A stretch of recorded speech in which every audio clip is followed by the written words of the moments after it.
ऋषि दुर्वासा, भगवान श्री कृष्ण और यक्षिणी का रहस्य। महाशिवरात्रि की रात जब संपूर्ण ब्रह्मांड भगवान शिव की उपासना में लीन था, एक रहस्यमय घटना घटी। कहा जाता है कि इसी पावन अवसर पासा ने एक शक्तिशाली यक्षिणी का आह्वान किया था। लेकिन क्यों और इस घटना का भगवान श्री कृष्ण से क्या संबंध था? ऋषि दुर्वासा का तप और यक्षिणी की उपासना। ऋषि दुर्वासा, जो अपने क्रोध और कठोर तपस्या के लिए प्रसिद्ध थे, वे गहन साधना में लीन थे। कहते हैं कि उनके पास अद्भुत सिद्धियां थी, लेकिन वे और भी आध्यात्मिक शक्ति प्राप्त करना चाहते थे। महाशिवरात्रि की रात उन्होंने हिमालय के एक गुप्त स्थान पर बैठकर एक विशेष यक्षिणी साधना प्रारंभ की। यक्षिणी, जिन्हें तंत्र शास्त्र में दिव्य और रहस्यमयी शक्तियों का स्वामी माना जाता है, वे सामान्य मनुष्यों से दूर रहती हैं, परंतु कहा जाता है कि यदि कोई साधक विधि पूर्वक उनकी आराधना करे तो वे उसे असाधारण सिद्धियां प्रदान कर सकती हैं। ऋषि दुर्वासा ने उसी रात यक्षिणी का आह्वान किया और वातावरण अचानक रहस्यमय शक्तियों से भर गया। अचानक एक दिव्य रूप प्रकट हुआ। वह एक स्वर्णिम आभा से घिरी यक्षिणी थी, जिसकी आंखों में अग्नि की चमक और स्वर में एक अद्भुत सम्मोहन था। यक्षिणी बोली, हे महर्षि, तुमने अत्यंत कठिन साधना कर मुझे प्रसन्न किया है, कहो क्या चाहिए? हुआ। वह एक स्वर्णिम आभा से घिरी यक्षिणी थी, जिसकी आंखों में अग्नि की चमक और स्वर में एक अद्भुत सम्मोहन था। यक्षिणी बोली, हे महर्षि, तुमने अत्यंत कठिन साधना कर मुझे प्रसन्न किया है, कहो क्या चाहिए? ऋषि दुर्वासा ने उत्तर दिया, मैं अद्वितीय शक्ति चाहता हूँ, जिससे ब्रह्मांड का गूढ़ ज्ञान प्राप्त कर सकूं। यक्षिणी मुस्कुराई और बोली, यदि तुम मुझसे ये शक्ति प्राप्त करना चाहते हो तो एक शर्त माननी होगी। दुर्वासा आश्चर्य में थे। आखिर वह शर्त क्या थी? भगवान श्री कृष्ण और ऋषि दुर्वासा का परिचय। हिमालय की पावन श्रृंखलाओं से लेकर तपोभूमि के शांत आश्रमों तक ऋषि दुर्वासा का नतप और तेजस्वी क्रोध के लिए प्रसिद्ध था। वे महर्षि अत्रि और माता अनसुया के पुत्र थे, जिन्होंने असाधारण तपस्या से अपार सिद्धियां प्राप्त की। कहा जाता है कि उनके तप के प्रभाव से ब्रह्मांड की शक्तियां भी आंदोलित हो जाती थीं। लेकिन उनकी सबसे विशिष्ट विशेषता थी उनका अनियंत्रित क्रोध। जो भी उनकी तपस्या में विघ्न डालता, वह उनके शाप से बच नहीं पाता। परंतु उनके गहन तप के कारण ही वे कई अद्भुत शक्तियों के स्वामी बने। कहा जाता है कि उन्होंने एक शक्तिशाली यक्षिणी को प्रसन्न कर उसके दिव्य आशीर्वाद को प्राप्त किया। ये यक्षिणी न केवल अदृश्य रूप में उनकी रक्षा करती थी, बल्कि उनके आदेश पर असंभव को भी संभव बना सकती थी। उनकी इस सिद्धि का रहस्य बहुत कम लोगों को ज्ञात था और वे स्वयं भी इसे बहुत कम अवसरों पर प्रकट करते थे। उधर द्वारका के दिव्य सिंहासन पर विराजमान थे संपूर्ण ब्रह्मांड के पालक योगेश्वर और परम के साक्षात अवतार। उनका मुखमंडल चंद्रमा की शीतलता लिए हुए था और नेत्रों में अपार करुणा थी। वे केवल एक महान योद्धा और नीतिज ही नहीं, बल्कि प्रेम और करुणा के प्रतीक भी थे। उनका हर कार्य लोक कल्याण के लिए होता और उनका हर शब्द सनातन सत्य का परिचायक था। जहां ऋषि दुर्वासा अपने क्रोध के लिए प्रसिद्ध थे, वहीं श्री कृष्ण अपनी अद्भुत धैर्य और चतुराई के लिए। एक ओर ऋषि दुर्वासा की सिद्धियों में अप्रतिम शक्ति थी, तो दूसरी ओर श्री कृष्ण की बुद्धि और योगमाया का कोई पार नहीं था। तो क्या होता है जब इन दोनों महान विभूतियों का आमना सामना होता है? जब अग्नि की ज्वाला और शांत चंद्रमा एक ही आकाश के नीचे आते हैं। यक्षिणी का रहस्य और ऋषि दुर्वासा का गुस्सा। जहां सूर्य की किरणें भी हरे भरे वृक्षों के बीच से छनकर आती थी, एक दिव्य तपस्या चल रही थी। यह कोई साधारण साधक नहीं, अपितु स्वयं महर्षि दुर्वासा थे, जो अपने कठोर तप और प्रचंड क्रोध के लिए विख्यात थे। इस बार उनकी साधना का उद्देश्य और भी विलक्षण था। वे यक्षिणी सिद्ध करने के लिए तप कर रहे थे। यक्षिणी की दुर्लभ सिद्धि। यक्षिणियां उन दिव्य अप्सराओं से भी अधिक रहस्यमयी और शक्तिशाली होती हैं, जो केवल तपस्वियों और योगियों के गहन साधना से प्रसन्न होकर ही प्रकट होती हैं। इनकी सिद्धि साधक को असीम ऐश्वर्य, चमत्कारी शक्तियां और अदृश्य रहस्यों का ज्ञान प्रदान करती है। कुछ यक्षिणियां इच्छानुसार किसी को भी मोहित कर सकती थीं, तो कुछ अतुलनीय संपत्तियां उत्पन्न करने में सक्षम थीं, परंतु इन्हें वश में करना अत्यंत कठिन था। ऋषि दुर्वासा ने घोर तपस्या आरंभ की। वर्षों तक निश्वास नहीं लिया। जल और अन्न का त्याग कर केवल योग बल से अपनी साधना को प्रखर करते रहे। देवता भी उनकी कठोर तपस्या से चकित थे। अंततः उनकी शक्ति और समर्पण को देखकर एक दिन आकाशवाणी हुई, हे मुनिवर, आपकी तपस्या सफल हुई। यक्षिणी स्वयं आपके सम्मुख प्रकट होगी, परंतु स्मरण रहे, यदि आपने अपने क्रोध पर नियंत्रण नहीं रखा तो वह तत्काल अदृश्य हो जाएगी। ऋषि दुर्वासा के मुख संतोष की एक झलक आई। उन्हें पूर्ण विश्वास था कि वे अपनी सिद्धि को कभी खोने नहीं देंगे। यक्षिणी का प्रकट होना और उसकी शर्त कुछ ही क्षणों में वायु सुगंधित हो उठी। वन में अद्भुत आभा छा गई।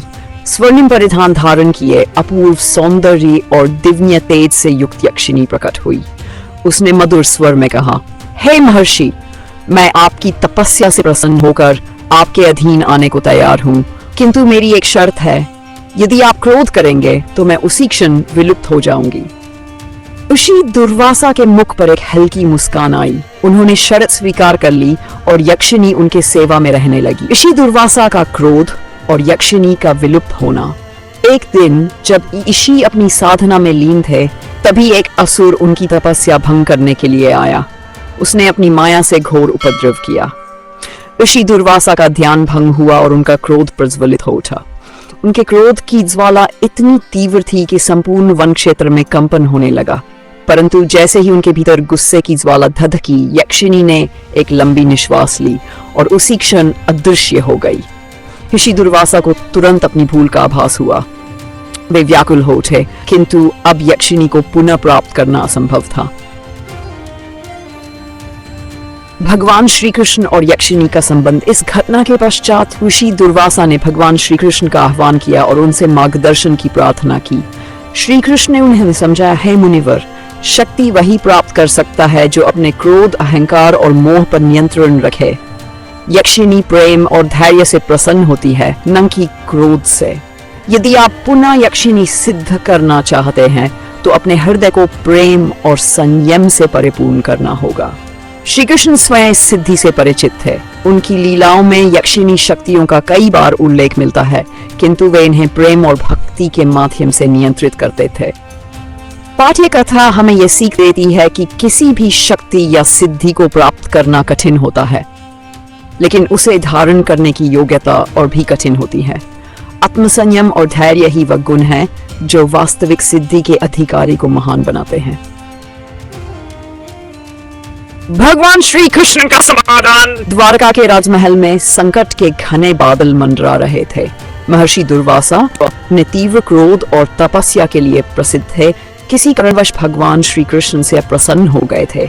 उनके क्रोध की ज्वाला प्रज्वलित हो रही थी और उनके शाप का भय द्वारका के निवासियों के दिलों में व्याप्त था। सभी ज्ञानी और ऋषिगण चिंतित थे, क्योंकि यदि महर्षि का क्रोध शांत नहीं हुआ तो उसका असर संपूर्ण राज्य पर पड़ सकता था। दुर्वासा का क्रोध और श्री कृष्ण की बुद्धिमत्ता। भगवान श्री कृष्ण जो स्वयं नारायण थे, ये भली भांति जानते थे कि क्रोध में कोई भी तर्क महर्षि दुर्वासा को शांत नहीं कर सकता। वे शांतिपूर्वक मुस्कुराए और अपने सहज प्रेम, चातुर्य और सेवा भाव से इस कठिन समस्या का समाधान निकालने का निश्चय किया। उन्होंने अपने दूतों से कहा, महर्षि दुर्वासा को मेरे महल में सादर आमंत्रित करो और उनके स्वागत में कोई कमी न रखी जाए।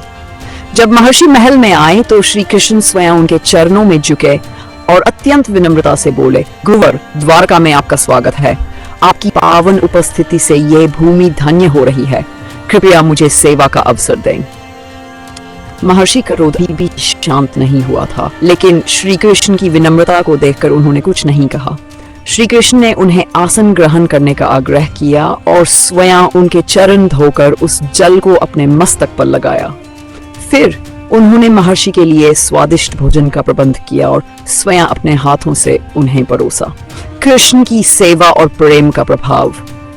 महर्षि दुर्वासा ने भोजन किया, लेकिन जैसे ही उन्होंने पहला कौर लिया, उनका हृदय अजीब शांति से गया। उन्हें महसूस हुआ कि यह केवल साधारण भोजन नहीं है, बल्कि यह प्रेम, भक्ति और सेवा से अभिभूत है। उनके क्रोध की ज्वाला धीरे धीरे शांत होने लगी। भोजन के बाद भगवान श्री कृष्ण ने सहजता से कहा, गुरुदेव, आप ब्रह्मांड के कल्याण के लिए तपस्या करते हैं। आपके क्रोध में भी लोक कल्याण की भावना छिपी होती है। कृपया बताएं, जब आप क्रोधित होते हैं तो आपको कैसा अनुभव होता है? महर्षि कुछ समय तक विचार करते रहे और फिर उत्तर दिया, क्रोध से शरीर जलने लगता है, मन अशांत हो जाता है और चित्त अस्थिर हो जाता है। श्री कृष्ण मुस्कुराए और कहा, तो क्या यह उचित है कि एक आत्मज्ञानी महर्षि जो समस्त ब्रह्मांड के कल्याण की भावना से परिपूर्ण है, वह खुद ही क्रोध से कष्ट उठाए? महर्षि दुर्वासा ने श्री कृष्ण की बातों पर गहन विचार किया। श्री कृष्ण की मधुर वाणी और सेवा भाव ने उनके मन को परिवर्तित कर दिया। वे बोले, वत्स कृष्ण, तुम्हारी बुद्धिमत्ता, प्रेम और सेवा भाव ने मेरे क्रोध को शांत कर दिया। वास्तव में और सेवा से बड़ा कोई तप नहीं है। तुम साक्षात नारायण हो और तुम्हारी यह लीला हमें ज्ञान का मार्ग दिखाती है। श्री कृष्ण का दिव्योपदेश। भगवान श्री कृष्ण ने उत्तर दिया, गुरुदेव, क्रोध से केवल विनाश होता है, जबकि प्रेम और क्षमा से मोक्ष का द्वार खुलता है। जो व्यक्ति अपने क्रोध को नियंत्रित कर लेता है वही सच्चा ज्ञानी होता है। महर्षि दुर्वासा ने भगवान श्री कृष्ण को आशीर्वाद दिया और उनकी वाणी को अपने हृदय में समाहित किया। उनका क्रोध अब प्रेम और भक्ति में बदल चुका था।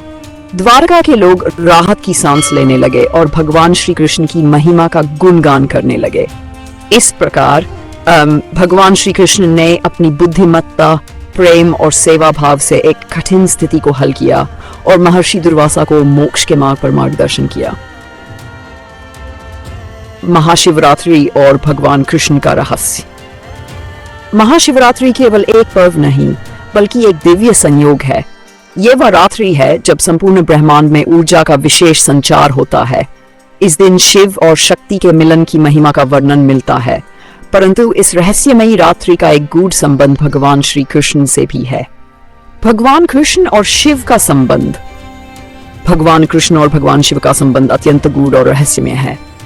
महाभारत के विभिन्न प्रसंगों में कृष्ण द्वारा भगवान शिव की आराधना का उल्लेख मिलता है। ऐसा कहा जाता है कि महाभारत युद्ध से पूर्व अर्जुन को पाशुपतास्त्र प्राप्त कराने के लिए कृष्ण ने ही उन्हें भगवान शिव की उपासना करने के लिए प्रेरित किया था। भगवान शिव को वैष्णव भक्तों का रक्षक कहा जाता है और स्वयं कृष्ण ने भी बार भगवान शंकर की स्तुति की। कहा जाता है कि जब कृष्ण ने दूसराओं का संहार करने का संकल्प लिया तब भगवान शिव ने उन्हें वरदान दिया कि वे धर्म की रक्षा में सदैव उनकी सहायता करेंगे। यक्षिणी और भगवान कृष्ण। महाशिवरात्रि की रात्रि को कई तांत्रिक और गूढ़ शक्तियों का जागरण होता है। शिव के गणों और यक्षिणियों की विशेषता प्राप्त करने का यह उत्तम अवसर माना जाता है। स्कंद पुराण और तंत्र शास्त्रों में उल्लेख मिलता है कि भगवान कृष्ण ने भी एक बार एक विशेष यक्षिणी की कृपा प्राप्त की थी। कथा के अनुसार एक बार द्वारका में एक रहस्यमयी घटना घटी। एक यक्षिणी जो शिव की विशेष उपासक थी कृष्ण के सम्मुख प्रकट हुई। वह अत्यंत तेजस्विनी थी और उसकी उपस्थिति से संपूर्ण वातावरण दिव्य आभा से भर गया। उसने कृष्ण से पूछा, हे वासुदेव, क्या आप शिव तत्व को समझते हैं? कृष्ण मुस्कुराए और बोले, शिव केवल संहारक नहीं, वे सृजन और पालन के भी केंद्र हैं। वे ही काल के अधिपति हैं और उनकी कृपा बिना कोई भी मोक्ष प्राप्त नहीं कर सकता। यक्षिणी ने कृष्ण की इस गूढ़ दृष्टि को देखकर उन्हें एक विशेष तंत्र विद्या का उपदेश दिया जो केवल महाशिवरात्रि की रात में ही सिद्ध हो सकती थी। यह विद्या इतनी रहस्यमयी थी कि इसके प्रभाव से व्यक्ति अपनी चेतना को अदृश्य शक्तियों से जोड़ सकता था। महाशिवरात्रि पर कृष्ण की चतुराई, भगवान कृष्ण की चतुराई और रणनीतिक कौशल जग प्रसिद्ध हैं। महाभारत में कई स्थानों पर वे अपने सूक्ष्म बुद्धि विवेक का परिचय देते हैं। एक कथा के अनुसार जब महर्षि दुर्वासा द्वारका आए तो उन्होंने कृष्ण से शिव की उपासना करने के लिए कहा। दुर्वासा ऋषि को नाराज करना किसी के लिए भी विनाशकारी सिद्ध हो सकता था। कृष्ण ने बड़ी ही चतुराई से भगवान शिव की विशेष आराधना की और रुद्राभिषेक करवाया। इस उपासना से दुर्वासा ऋषि अत्यंत प्रसन्न हुए और कृष्ण को वरदान दिया कि उनकी द्वारका नगरी पर कोई भी बाहरी संकट कभी भी प्रभावी नहीं होगा। यह घटना महाशिवरात्रि की रात्रि को हुई थी जब शिव के विशेष आशीर्वाद से कृष्ण को इस ब्रह्मांडीय शक्ति का अनुभव हुआ। महाशिवरात्रि केवल शिव की उपासना का पर्व नहीं बल्कि यह श्री कृष्ण के जीवन में भी विशेष भूमिका निभाता है। यह दिन न केवल भौतिक जगत के रहस्यों को प्रकट करता है बल्कि शिव और विष्णु के अद्वैत तत्व को भी दर्शाता है। श्री कृष्ण के माध्यम से ये संदेश मिलता है कि महाशिवरात्रि की रात्रि केवल जागरण की नहीं बल्कि आत्म जागरण की भी है। जो इस रात शिव तत्व को समझ लेता है वह संसार के हर बंधन से मुक्त हो सकता है। इस प्रकार महाशिवरात्रि न केवल शिव के ध्यान का अवसर है बल्कि कृष्ण की दिव्य लीलाओं और उनके गूढ़ ज्ञान को समझने का भी एक अद्भुत अवसर प्रदान करता है।